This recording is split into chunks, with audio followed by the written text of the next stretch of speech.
Aujourd'hui, je te propose de t'amuser avec les chiffres et de faire un petit peu de calcul mental. Je vais te présenter quelques petites astuces qui te permettront de devenir un champion. Commençons tout de suite par une première astuce qui concerne le double et la moitié.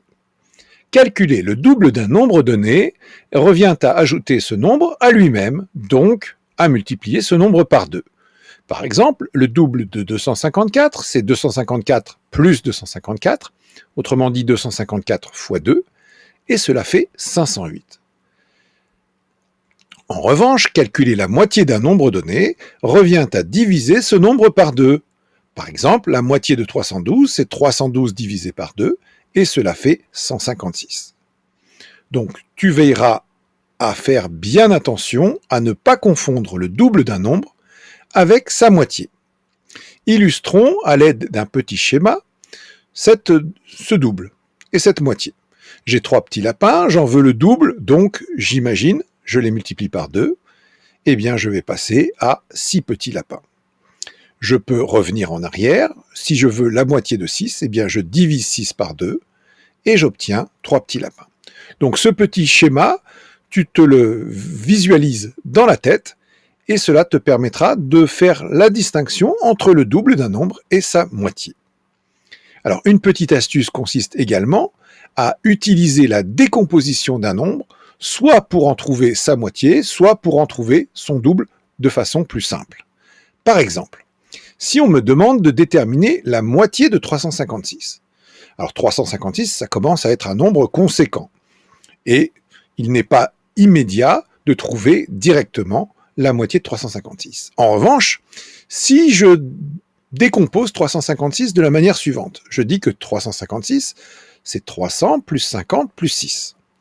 Eh bien, cela me permet de trouver facilement la moitié de 300, 150, la moitié de 50, c'est-à-dire 25, et la moitié de 6, c'est-à-dire 3.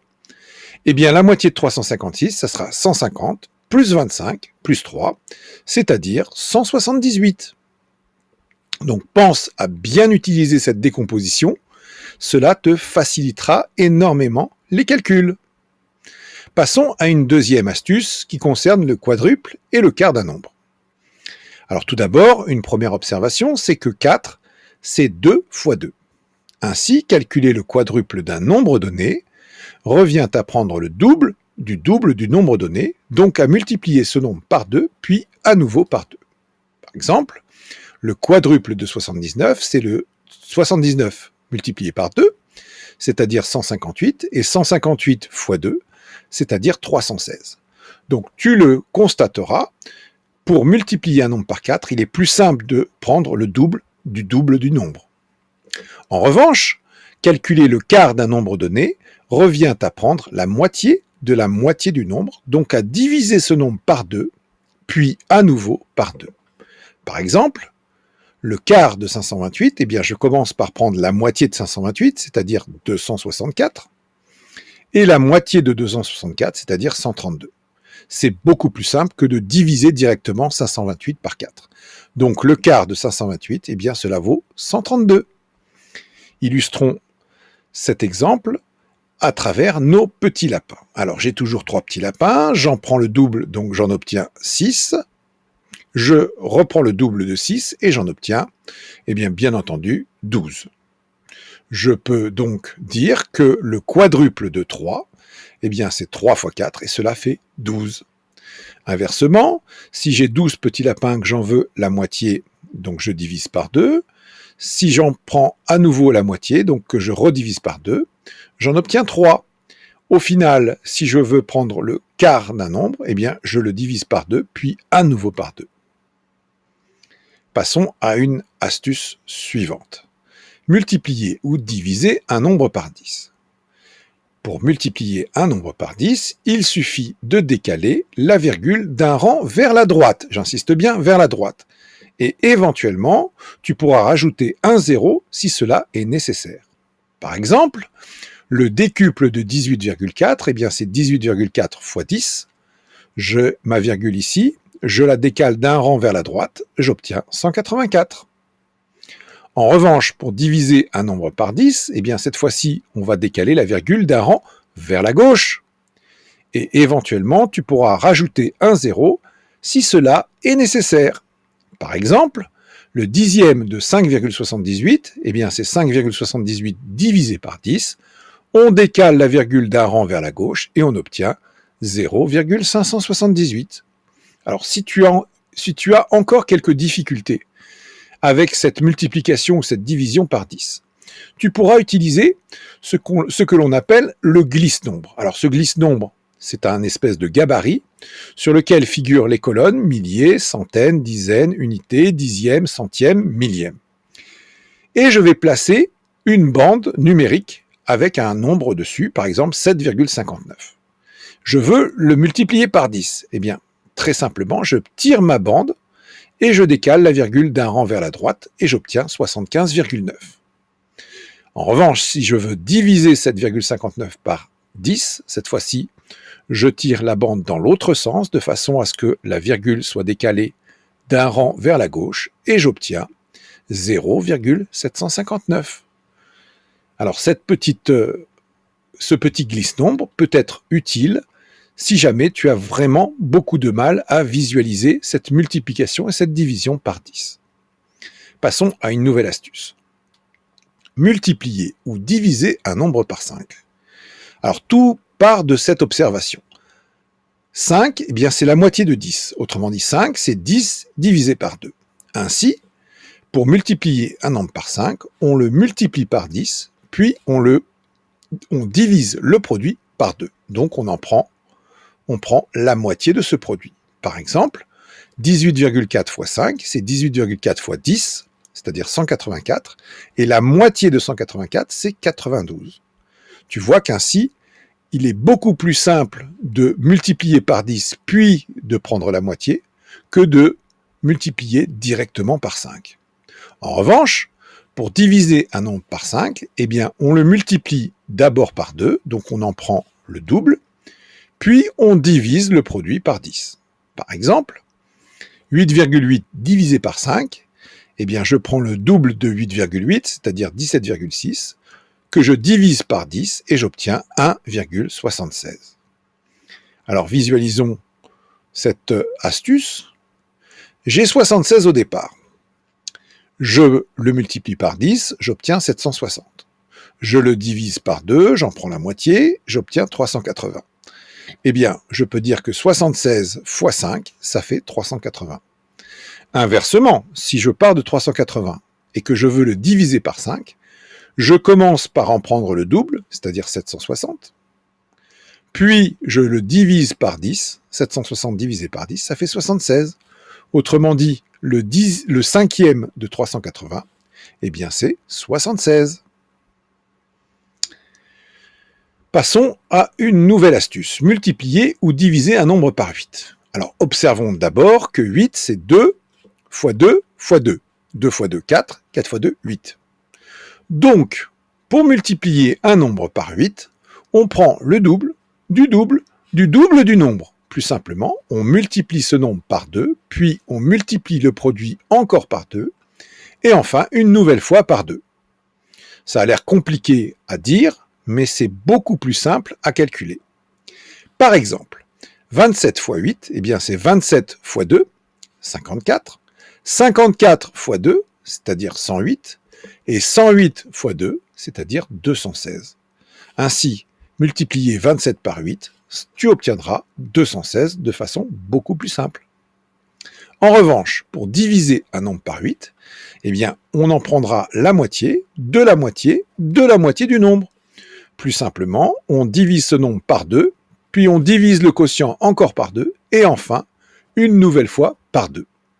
Par exemple, 248 divisé par 8, je commence par prendre la moitié de 248, c'est-à-dire 124, puis la moitié de 124, c'est-à-dire 62, puis la moitié de 62, c'est-à-dire 31. Autrement dit, 248 divisé par 8, cela fait 31. Alors, regardons ce que ça donne. J'ai 28, j'en prends le double, ça me donne 56, puis le double, ça me donne 112, puis le double, ça me donne 224. Autrement dit, l'octuple de 28, c'est 224. Inversement, Si je veux diviser 224 par 8, j'en prends la moitié, c'est-à-dire 112, puis la moitié, c'est-à-dire 56, et enfin la moitié, c'est-à-dire 28. Eh bien, 224 divisé par 8, cela fait 28. Passons à une nouvelle astuce, multiplier un nombre par 1,5 ou 2,5. Tout d'abord, on observe que 1,5, c'est 1 plus 0,5. Et 2,5, c'est 2 plus 0,5. Ainsi, pour multiplier un nombre par 1,5, il suffira de lui ajouter sa moitié. Par exemple, 238 fois 1,5, eh bien c'est 238 plus la moitié de 238, c'est-à-dire 119. Et 238 plus 119, cela fait 357. Pour multiplier un nombre par 2,5, il suffira d'ajouter au double du nombre sa moitié. Par exemple, 128 fois 2,5, eh bien c'est 128 fois 2, plus la moitié de 128, c'est-à-dire 256 plus 64, et tu obtiens 320. Multiplier un nombre par 50. Eh bien, on observe d'abord que 50, c'est la moitié de 100, donc c'est 100 divisé par 2. Ainsi, pour multiplier un nombre par 50, il te suffira de le multiplier par 100, puis de diviser le produit par 2, ou de le diviser par 2, puis de le multiplier par 100. Par exemple, 45,8 fois 50, eh bien c'est 45,8 fois 100, c'est-à-dire 4580, et la moitié de 4580, c'est-à-dire 2290. Un deuxième exemple, 27,6 fois 50, eh bien je vais d'abord multiplier 27,6, je vais le diviser par 2, ce qui me donne 13,8, puis je vais multiplier ce quotient par 100, 13,8 fois 100, cela me donne 1380. Alors tu vois que tu te simplifies beaucoup les calculs. Multiplier un nombre par 25. Tu observes que 25, c'est 100 divisé par 4. Ou si tu préfères, c'est le quart de 100. Ainsi, pour multiplier un nombre par 25, il suffit de le multiplier par 100, puis de diviser le produit par 4, ou de le diviser par 4, puis de le multiplier par 100. Par exemple, 67,4 fois 25, eh bien c'est 67,4 fois 100, c'est-à-dire 6740, et 6740 divisé par 4, cela fait 1685. Un deuxième exemple, 17,8 fois 25, eh bien c'est 17,8 divisé par 4, c'est-à-dire 4,45, multiplié par 100, c'est-à-dire 445.